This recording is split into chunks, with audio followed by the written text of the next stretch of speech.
All right, ladies and gentlemen, welcome aboard. I think we are ready to have this conversation now. Let's fix this real quick. Let's give it a minute so I can not only catch my breath but get myself in the mood to have this conversation. I have to slap a few people. I'm kidding. All right. So we are here to talk about money.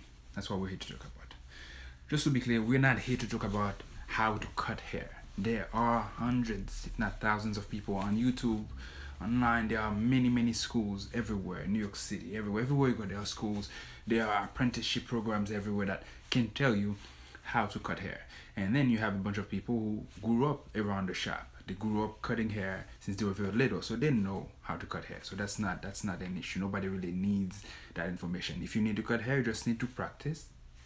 Keep practicing, keep getting people to give you money to cut their hair, and then you get good at it. You also can go to school. There's YouTube, you can learn from that. What we're here to talk about is how to make money cutting hair. So let's assume that you are already cutting hair. How do you make real money doing so? Let's also assume that maybe you're just getting started. You are a new barber getting started, and you want to make sure you get started the right way so that you don't struggle like the people before you, so that you don't retire with nothing. And maybe you're young, you're maybe 20, 18, 21, and you're not thinking about retirement, but at some point you have to understand that standing on your feet for 12, 18 hours on a weekend to just cut hair, you're gonna get tired of that real quick. So just to be clear, we are here to talk about how to make money cutting hair, not necessarily how to cut hair. So before we start, I want to say a few things about myself. I don't like talking about myself, but since you don't know me, let's get into that real quick. I've been researching this since 2014, so about 6 years now. And I tell people that because it actually reminds me that, hey, I've been doing this for a while. I shouldn't be so humble, because normally I'm humble. I'm like, oh, I want to be quiet. And that's how I learn everything I know now, by being quiet and watching and observing, and by conceding. But then when you know better, you don't need to concede anymore. If I know what I'm doing, I don't really need to be humble about it. I'm like, I know how to market a barbershop. I know how to market the business of barbering. If you're a barber and you want to stand out from the rest, I know how to help you do that. And I believe I don't know anybody else who can help you do it. I can help you. Now, you can learn everything I teach you by yourself. You can collect the information here and there, and you can learn from other barbers. As they say, one road does not lead to Rome. There are many ways you can get to the destination you're trying to get to. But if you want that support, I can help you. If you want that guidance, I can help you.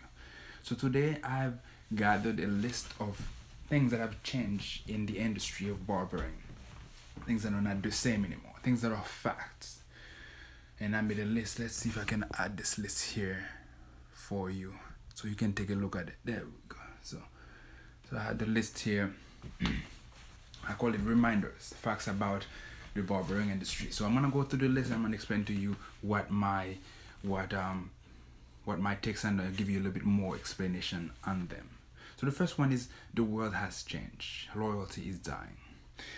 The world has changed in a way that back in the day, the way barbering works is that you were a barber, you worked in a community.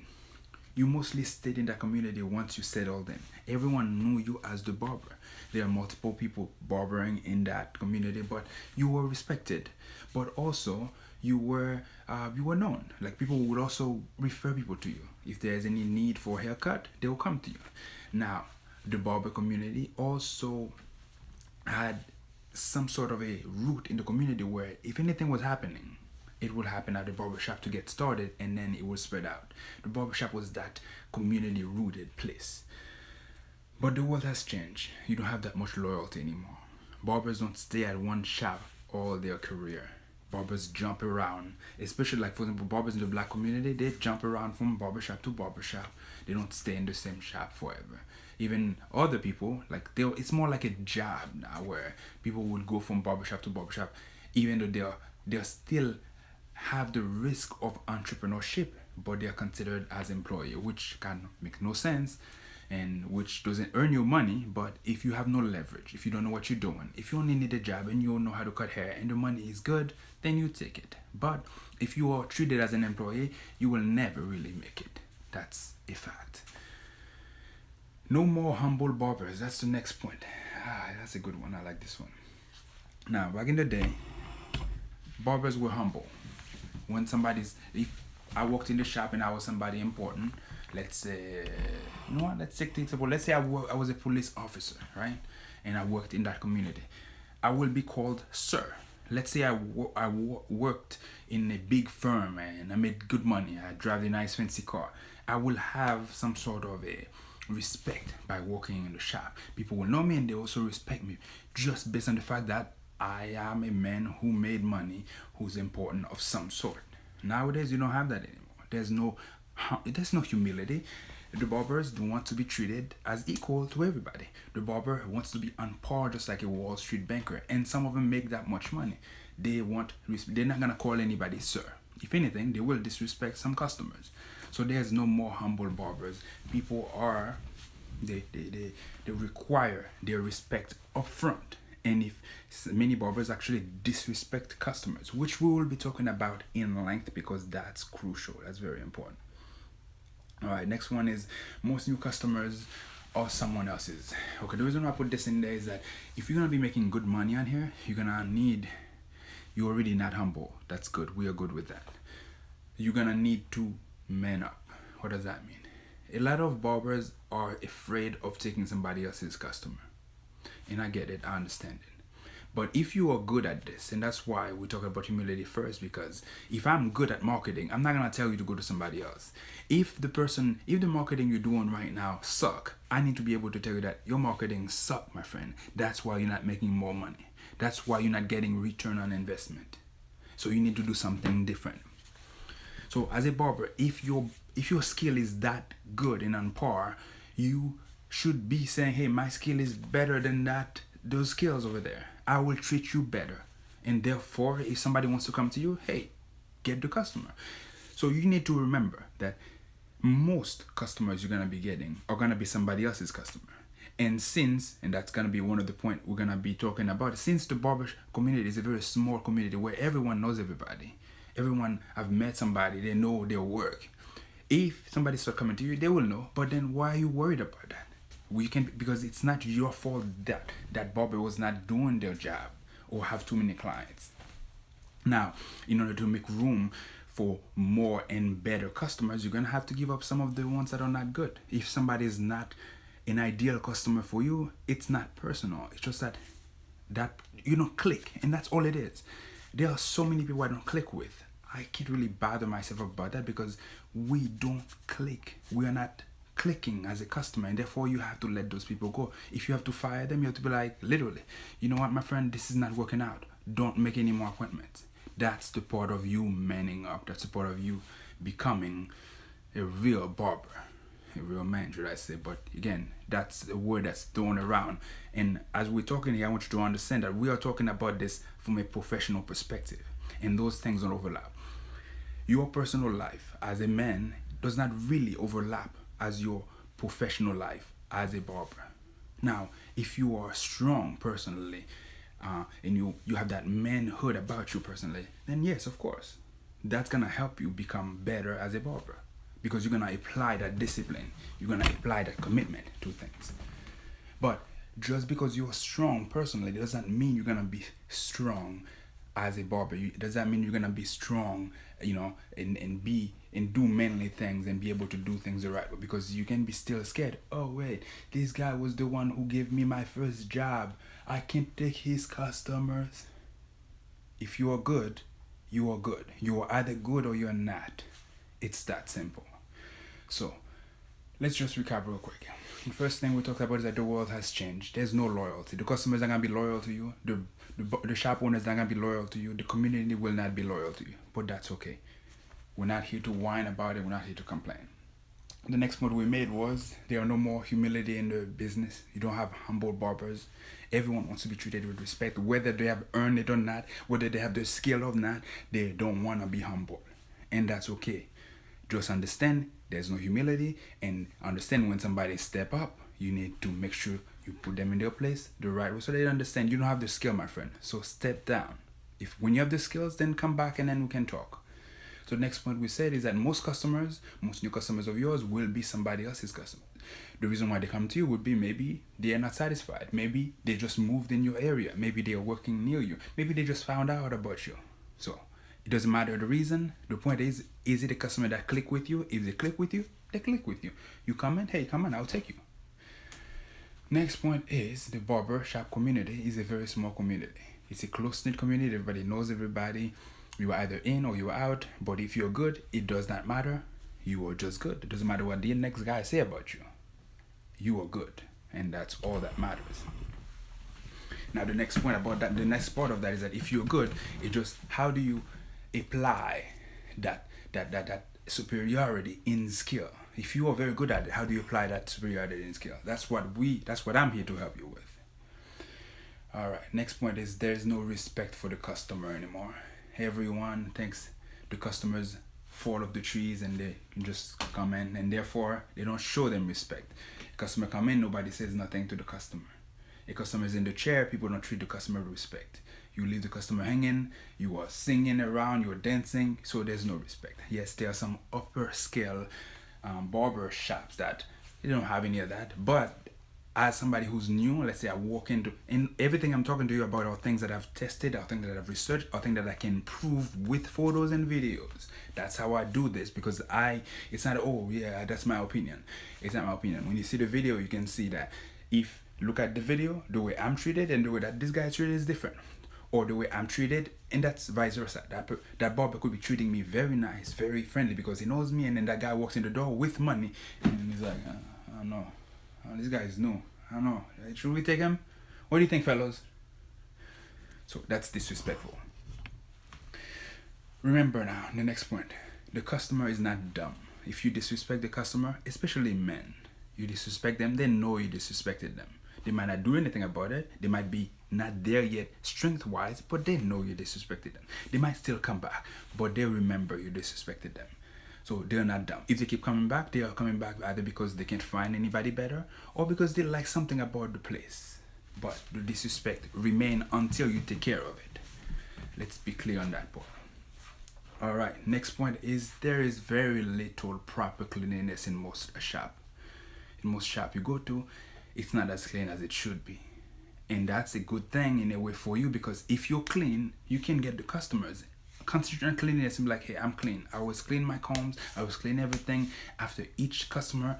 And that's one of the things that the problem we're having right now is that because of that cleanliness factor, barbers are suffering a little bit more, because if there's a problem in the world, they're like, I think we want to close these people up because they're not as clean as they should be.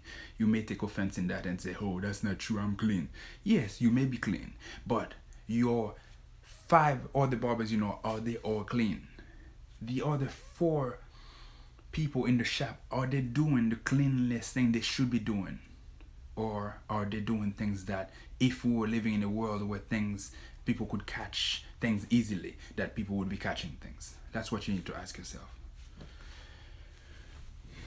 And the other point I was thinking about is that in the same breath of cleanliness is that the state and the local community have principle as to how things should be. You have inspectors that will come into your shop and check things out. But these things are still bare minimums. It's not the top thing. The state will never require you to do things at the extreme. If there's anything necessary, you need to be the first one to be like, hey, you know what? The state said the bare minimum, I'm gonna set up the rest. Yes, it costs a little bit more. The client does not have a problem paying a little bit more if it means they will feel more comfortable. Every barber you meet will tell you how they're great, how they are master barber, how they met celebrities, how they themselves have cut the hair of celebrities, how they themselves are important. I don't care. No one cares. The customer does not care if you have big license. The only thing that matters to the customer right now is this. Can you do the job? Can you cut my hair the way I want it to be cut? Will you treat me with respect? If you will not treat me with respect, I don't care how popular you are. That's none of my concern. All right. Next one is you don't need to be the best. And I know I'm throwing a lot of information here. I have a lot more to share with, and that's why we are going about this. But if you've been doing this for a while, if this is truly your passion, the amount of information I sent to you right now is not really a big concern, because you will just take it in, you will see it, and you will apply it, and then you'll be like, okay, what's next? How do I do this? How do I stand out? How do I make more money? How do I double the income I'm doing right now? Now, talking about money, let's be clear about something. I'm not gonna tell you how to be a millionaire.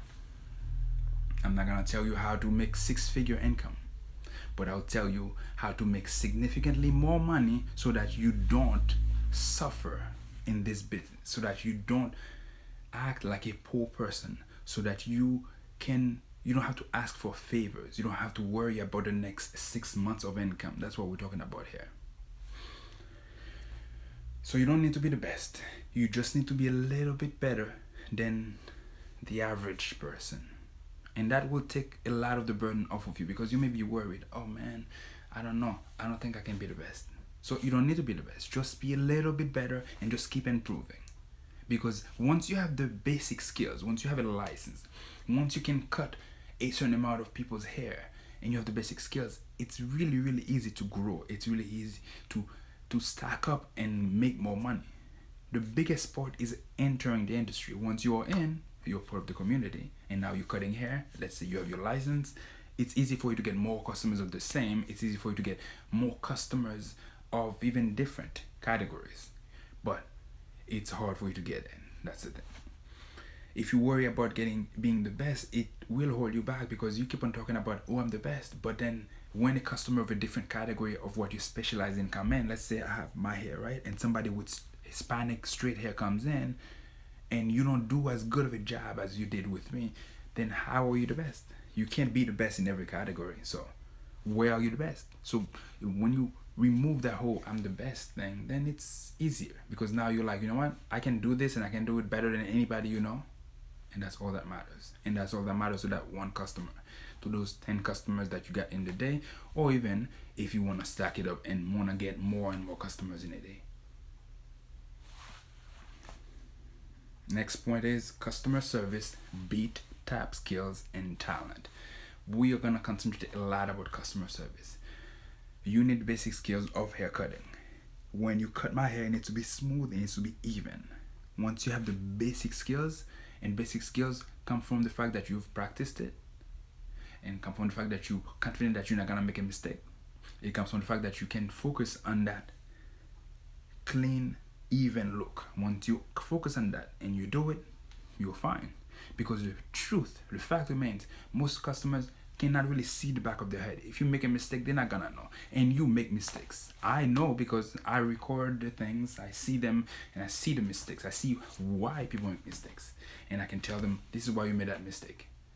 It's very easy to fix. It would have been very easy to prevent in the first place. But customer service will beat your tap skills. It will beat your talent. If you're very talented at this craft and you don't have customer service, if you have very, very good skill but you have bad customer service, nah, not so good. And then finally, the last point I want to make is that customers will never tell you what they think of you. In order to do this, to research this, not only do I go to the barbers, not only do I spend a lot of time at different barber shops, or not only do I spend a lot of money paying barbers, getting my own haircut, paying for other people's haircut, I also talk to people who I know care about their appearances. I also talk to people who have money, people who make money, young men coming up, and I also listen to because the way that you do it is this. It's like a very sensitive subject. If you walk into a group of men, let's say 3 men are sitting around, they are talking, and you say, hey man, how do you feel about your barber? And then you let them fight it amongst themselves. Oh, well, I go to this guy, he's always late. Oh, I call this guy, I don't really get him. Or this guy messed up my hair last time. Or this guy took some, and then the grievances start flying around. And it's so, I see it so often, it's just so common that it's just like unbelievable. So remember that your customers will never tell you what they think of you and what they think of on how you operate.